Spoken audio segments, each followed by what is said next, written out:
കാശ് വേണോപ്പാ, നല്ല കാര്യമായി ഈ പറഞ്ഞ പോലെ ജീവിതം മുമ്പോട്ട് കൊണ്ടുപോകാനുള്ള കാശ് വേണം.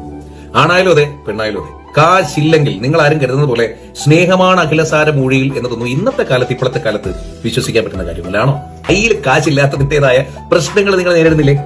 കയ്യിൽ കാശില്ലാത്തതിന്റേതായിട്ടുള്ള വിലയില്ലായ്മ നിങ്ങൾ നേരിടുന്നില്ലേ?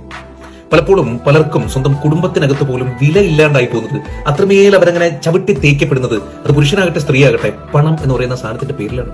ജീവിക്കാനുള്ള, നമുക്ക് നിലനിൽക്കാനുള്ള, നമ്മുടെ സ്വന്തം കാലിൽ നമ്മൾ നിൽക്കാനുള്ള പണം അത് നമ്മുടെ വേണം. നമ്മുടെ കൂടുതലൊന്നും വേണ്ട. കൂടുതൽ ഉണ്ടാകാൻ നമുക്ക് അറിയത്തു. അവനവന്റെ നിലനിൽപ്പിന് ജോലി വേണം, അതിനൊരു വരുമാനം വേണം.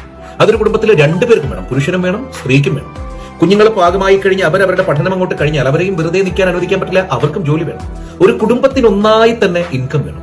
ഇല്ലെങ്കിലേ ഇന്നത്തെ കാലത്ത് പറ്റത്തില്ലടോ. പണമില്ലാത്തവന് ഒരു വിലയില്ലെന്നേ. പണമില്ലായ്മ കാരണം, രണ്ടിലൊരാൾക്ക് ഇൻകം കുറവ് കാരണം ഇല്ലാതായി പോയ എത്രമാത്രം ബന്ധങ്ങളുണ്ട്. കയ്യിൽ കാശുള്ളവരുടെ മാത്രം പുറകെ പോകുന്ന എത്രയോ മനുഷ്യരുണ്ട്. ശരിയല്ലേ? പണം വേണം. അതിനെന്ത് ചെയ്യണം? അവനവന്റെ നിലനിൽപ്പ് അവനവൻ മനസ്സിലാക്കി മറ്റൊരാളെ ഡിപ്പെൻഡ് ചെയ്യുന്നതിന് പകരം അവനവന്റെ വരുമാനം കണ്ടെത്താനുള്ള ജോലി ചെയ്യണം.